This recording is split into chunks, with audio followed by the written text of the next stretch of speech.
This is NBK, nothing but Knicks. When Sim pass the assist, you know that it's number one show that breaks down the game. If you can't play defense, stay out my way. Dribble the ball, come down the lane. 5 seconds on the shot clock, who gon' win us the game?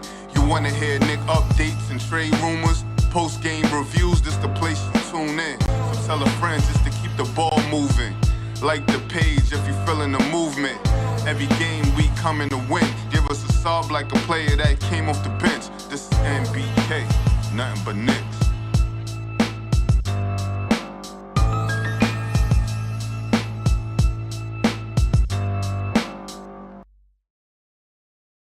Knicks family, what's poppin'? It's your boy. Excuse me, I had myself muted for a second. Ladies and gentlemen, the Knicks quiet on night one of the NBA draft, and I think we all expected that with no first-round draft pick, and the Knicks didn't really, it doesn't seem like I don't want to say it doesn't seem like they didn't try to move up to get anything into the second round, and they probably didn't have the draft, the capital to do so, to move up into the second round, into the first round. So the Knicks are at number 50 in the second round. We'll get a chance to see what they're going to do tomorrow. But for tonight, no movement from the New York Knicks on that side. Any thoughts on that, Tony? I mean, like you said, it was expected. You know what I mean? If they were going to move up or try to move up, I think it would have been a very selective pick. Mm-hmm. Or selective target, I should say. Mm-hmm. And that would come with the mindset or with the acknowledgement of a guaranteed contract, which, you know, may not be the most financially sound thing to do right now. And we still don't have a coach. So, it's not like the coach is helping with the insight of the target. Of who they would want, right? Yeah. So it's unlikely. Yeah, obviously, the Knicks, I mean, and there can still be moves made, right? Moves can be made in the second round if they wanted to get a first-round player, anything like that. I don't expect it to happen. They expended their draft picks for Mikal Bridges, right? I guess before we get into anything else, as we look back, and I seen this question on Twitter, X, just in hindsight, was Mikal Bridges worth the picks? And maybe that's too early of a question. If I want to be objective, okay, I'm gonna say it's too early. If I want to save face, I'm gonna say it's too early because I was one of those people before it was even a real possibility that was the guy that I wanted us to target. I knew it was gonna be a tax as far as how many picks it costs doing business with the Nets, and honestly, it felt like doing business anywhere. There's a Knicks tax that's out there where people are trying to get a little bit more from us than what they're willing to take elsewhere.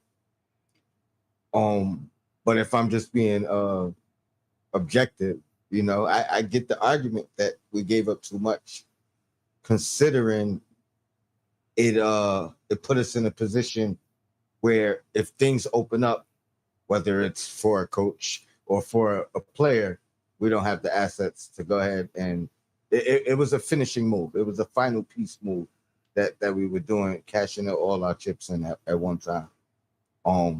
But I still think there's time will tell.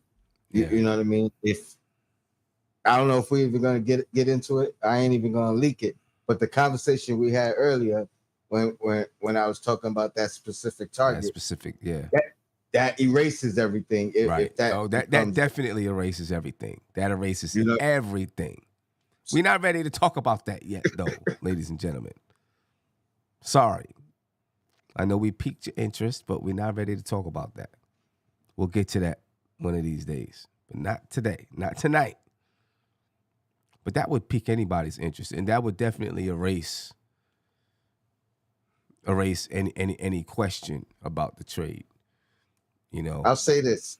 It's similar to what I said about me not necessarily being a fan of Karl Anthony Towns prior to the trade, but me understanding that moving Randall and bringing Towns in would be a better asset if we were trying to flip Towns for the Giannis's, the KDs, or whoever the bigger names are. He would have been a bigger asset than Randall in this position, trying to move him. So it's similar to that.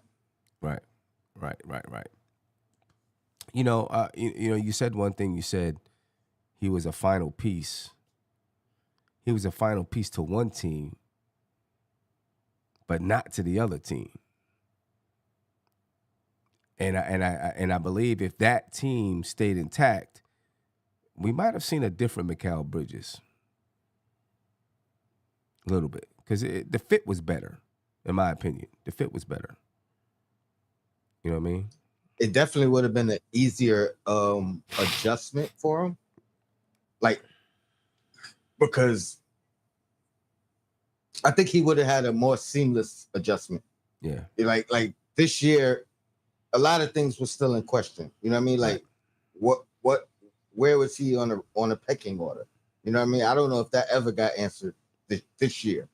You know what I mean? But if it was that original team with the Randall and the Devos, I think it would have all fell into place a lot quicker, and things would have been realized a lot sooner on what the pecking order was. I think part of it, as far as the pecking order thing, I think part of it was for Bridges to claim his spot in that pecking order, and he never really did. But he may not have had to done that with the other team. I don't know, because OG still would have been there. What I'm saying is the Randall and Brunson dynamic would have already been 1-2 right there off the jump. I think Randall, I'm not going to say Randall's a better creator than Cat. I'll say Randall was already accustomed to creating with this team, where Cat, you know what I mean, he never really got that opportunity. You know what I mean? Like, he had his moments, but the offense was never ran through him. So the offense being ran through Randall, which we knew was already happening, the offense being ran through Brunson, which we knew was already happening, it would have been an easy transition for Bridges. You know what I mean? Bridges and OG could have essentially played the same role, and it kind of been they could have been the B1 and B2 to the A1 and A1 and A2. Yeah. Where with this team, it was up to Bridges to take that second role or third role. It was up to Cat to go ahead and take that second role. Like, nothing was set in stone. It was more of adjustment, I think, for him with this roster had it been the other one. Well, with this roster, you needed a facilitator out there on the floor. A second one with the. I don't even know if JB is really a facilitator like that. You know what I'm saying? He's more of a score first guy and then facilitate second. I think with this roster, his assists has continually rise. Yeah, and we know the numbers weren't far off from what we would expect. Not even expect. Like, his assist numbers were good and getting better. They were good. They were good. I just don't know. I think when he has the ball, the first option is, let me see if I can score, and if not, then let me get somebody else the ball. Or if I'm not hitting, now let me get other people the ball. I think this roster needs a guy that is just a facilitator. You know, so you know, he can have the ball and facilitate for everybody else, and then Brunson can do his thing. I think with the previous roster, between Brunson and Randall, they could both facilitate. Exactly. That was my point. So that made up for not having the one guy that's a facilitator.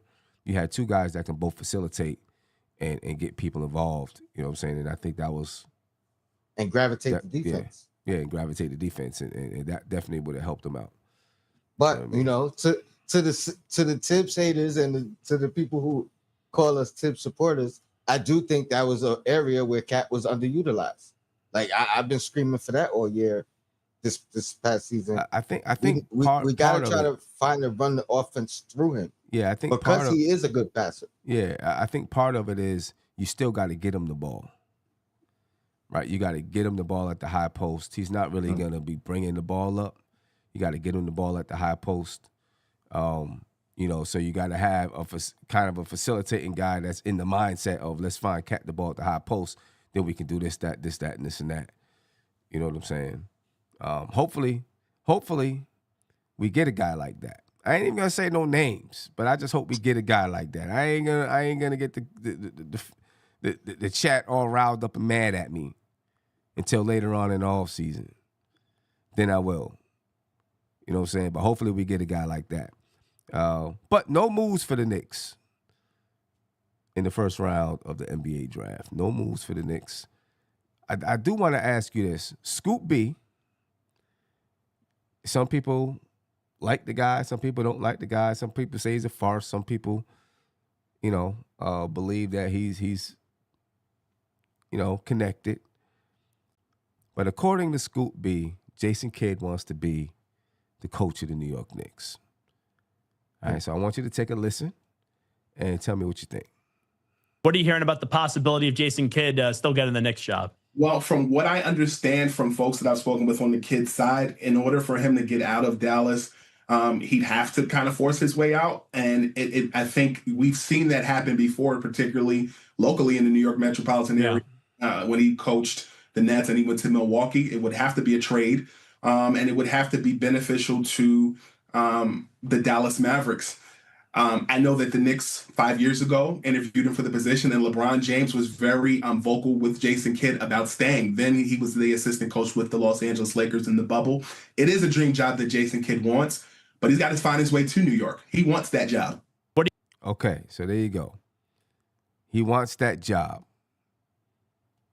Right? That's what he said. He wants that job. He wants to coach the Knicks.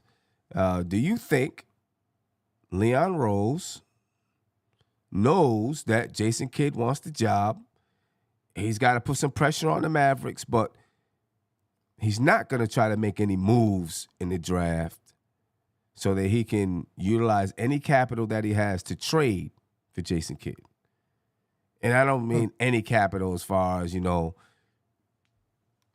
talking second round picks and that kind of stuff.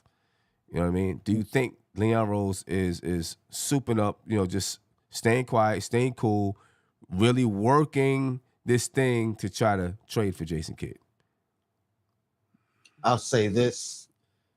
If that's the case, that makes a lot more sense than, that makes more sense on why things have transpired the way they have. That makes more sense of them seemingly firing their coach, and then looking like they don't have a game plan or, their ducks in a row, so to speak. And they're not just grasping for straws. When there's smoke, there's fire.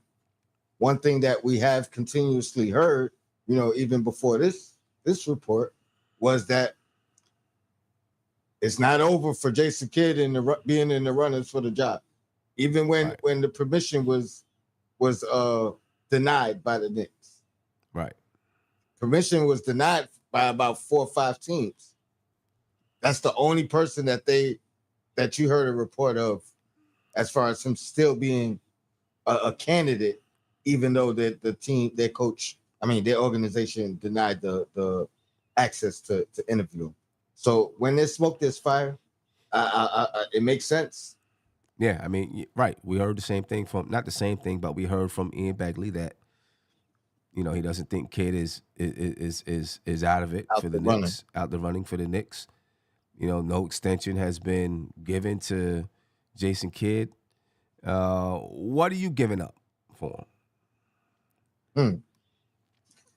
So that's why I was laughing in the background a few seconds ago, because You know, a lot of people are talking about that Washington first is, you know, as automatically conveying into 2 seconds.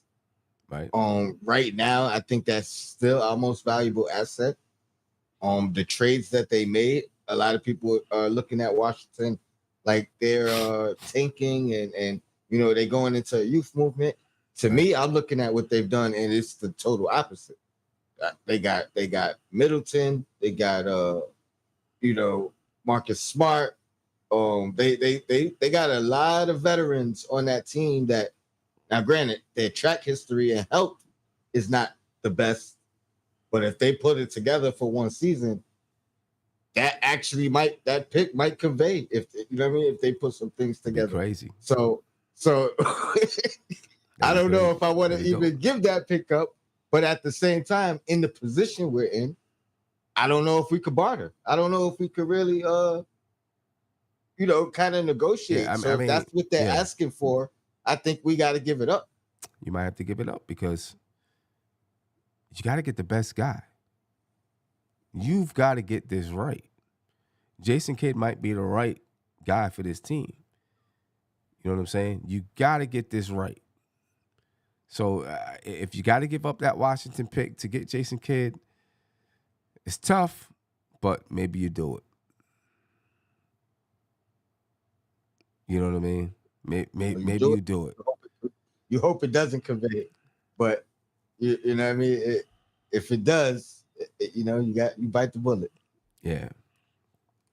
This will be the second time Jason Kidd is traded for. Yep. Forced his way out of Brooklyn. He went to Brooklyn after that 2012-13 season with us, where it looked like that was our year. You know, he retired, went to coaching. Does that concern you, though, that he forced his way out of Brooklyn and then he would have forced his way out of Dallas to get to the Knicks? Here's what I'll say. It doesn't concern me in the sense that, I mean, he's doing the same thing owners do, right? When they're ready to get rid of a guy, they gonna let him go. Right. So that's the way I'm looking at it. Is he that good of a coach that it doesn't really concern me. Like, if there's no loyalty to an extent from the organizational side, there's no loyalty from the player or the coach's side. It's a business. The business is the business. What can you do while you're here? So no, I'm not concerned. I'm not concerned with that. It's not like he quits mid-season. It's not like he, you know, as much as I love Van Gundy, it's not like he has that track record. That's true. I'm trying. I don't know. Am I concerned about it? I don't know. I guess my concern would be if a better job comes along, is he going to do the same thing? I mean, Scoop B said this is a dream job for him. That's his reputation on the line too. Like, all right, you know what I mean? You do it once, you do it twice. You do it a third time. I mean, we might get burnt, but now it becomes a reputation. Now it becomes something that follows you, and you may not be as easy to get that third or fourth job. Yeah. I seen someone in the chat say that Jason Kidd was just, you know, on the phone with Cooper Flagg, and I mean, that's what he has to do. Regardless if he wants the job or not, this is what you do as the head coach. This is your job right now. So, you know, you're going to do your job. And there's the chance that you don't take the New York Knicks job. You stay in Dallas. So you got to, you know, you got to start the relationship right. You know what I mean? You got to start the relationship right. I do think that Dallas has, with Cooper Flagg there, Kyrie Irving, AD, that they have a ton of talent. You know what I'm saying? Are they a championship team? Got to see them play to figure that out. You know, Tony, what would be enticing for Jason Kidd to leave Dallas? I mean, just I because mean, it's the Knicks. the Knicks, the Knicks has the name, but I mean, before Knicks, it's New York, right? It's the New York Knicks. So the market, you know what I mean? He's played in the market. He's played just outside the market, but he's played for the market as well. Right. You know what I mean? He coached in Brooklyn. I know he knows the notoriety that comes with it. Let alone if he believes that he could get this team over the hump, I'm sure he knows what that would do for him. You know what I mean? As a coach. Yeah, Like, that's true. That's gonna move him up the ladder outside of New York. But inside New York, you know what I mean? But even from the outside, it's gonna raise his stature. So yeah, that the opportunity to win here, it's not like winning anywhere else. Yeah. Getting your second ring in Dallas, getting Dallas their second ring is not like getting New York they first one since in 50 years. Yeah. KG 131 said Kyrie coming off of an ACL. AD is literally never healthy. On top of the West is just too deep. Yeah. Yeah. You know, that's true. There's maybe, a lot of competition. Maybe more anyway. things got to break right for them in Dallas than in New York. Dallas might be a better long-term, 10-year job. Right. But who's to say you're going to be there that long? I mean, and you got the ties, right? If Jason Kidd and Jalen Brunson obviously have a good relationship, right? Jason Kidd, told Brunson, we're going to get you paid. I would believe that Rick Brunson and Jason Kidd have a good relationship. So if you're keeping Rick Brunson in the fold, then, Jason Kidd is a good pick because he's probably not going to be like, nah, get him out of here. They already got a relationship.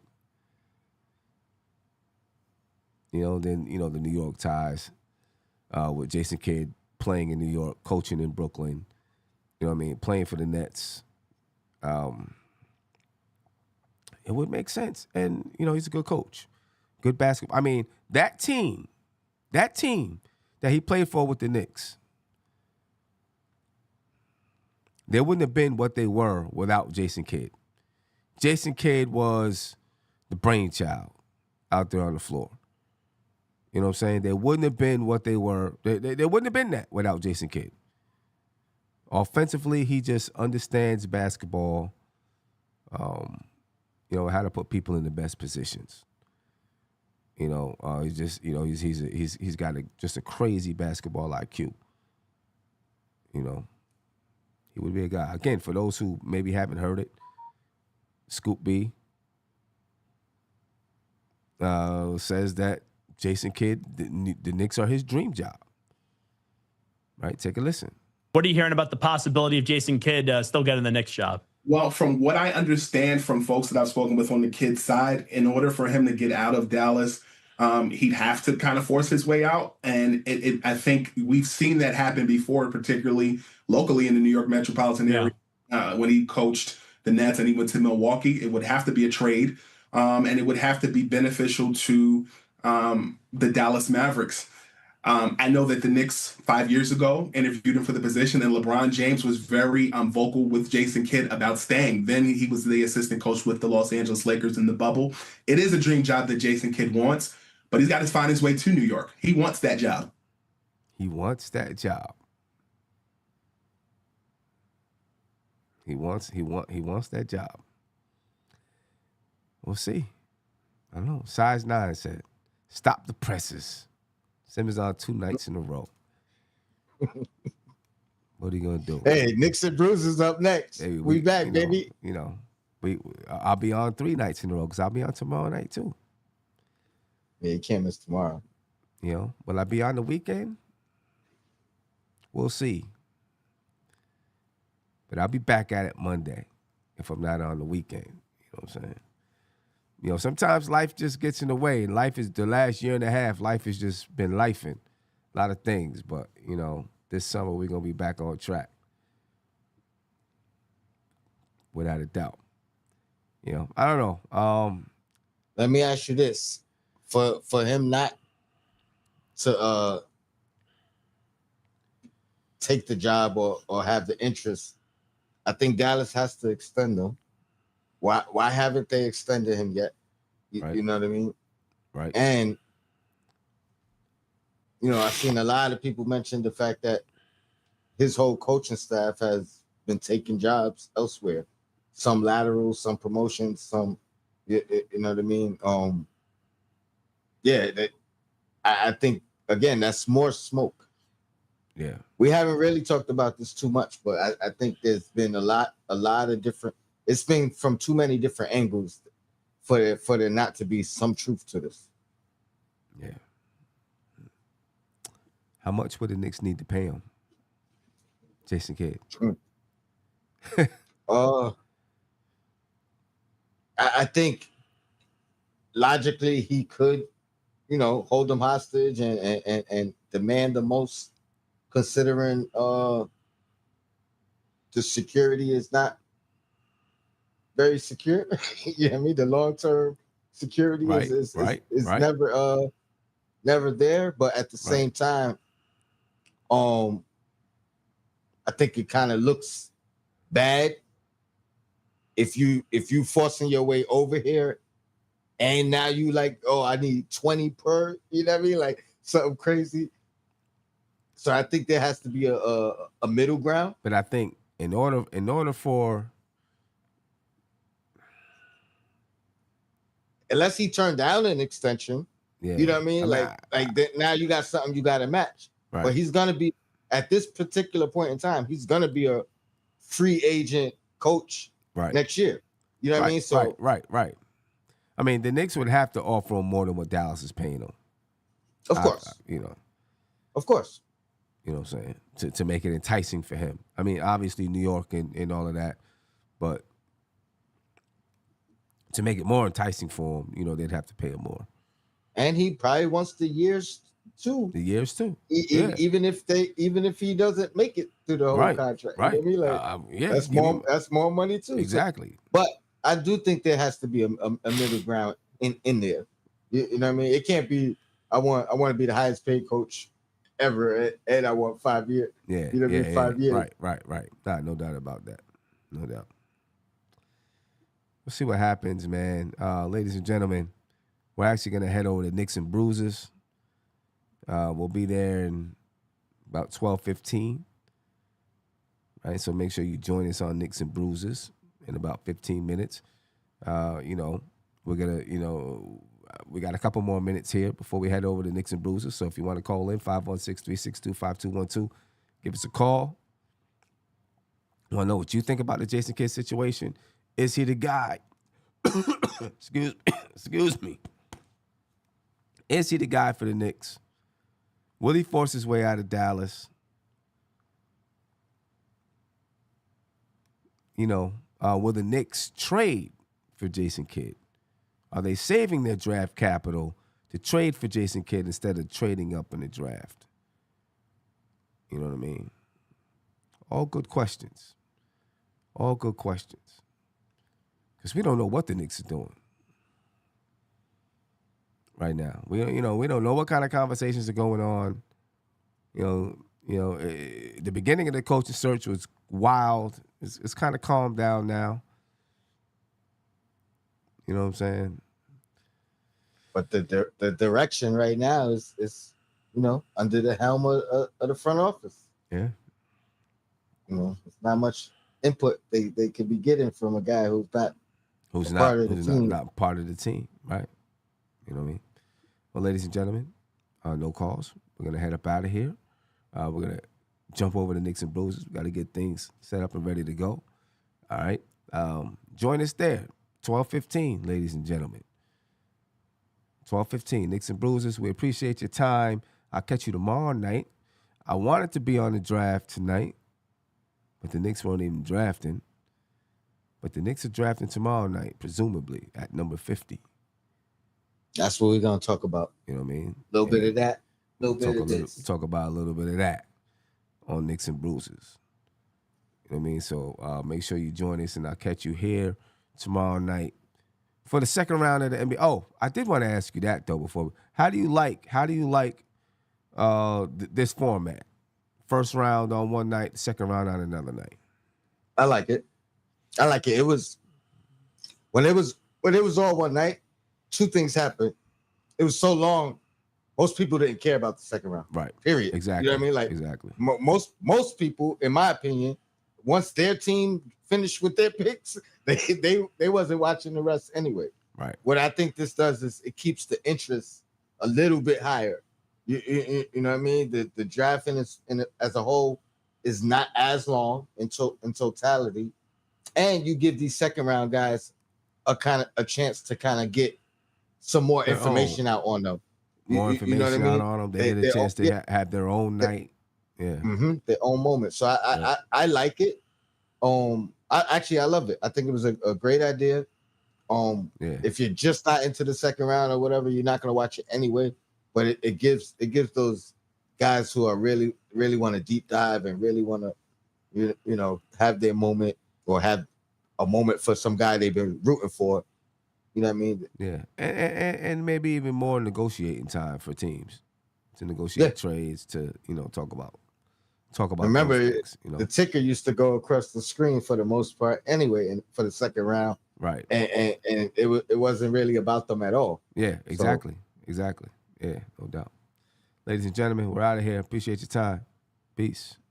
This is NBK, nothing but Knicks. When Sim passed the assist, you know that it's #1 show that breaks down the game. If you can't play defense, stay out my way. Dribble the ball, come down the lane. 5 seconds on the shot clock, who gon' win us the game?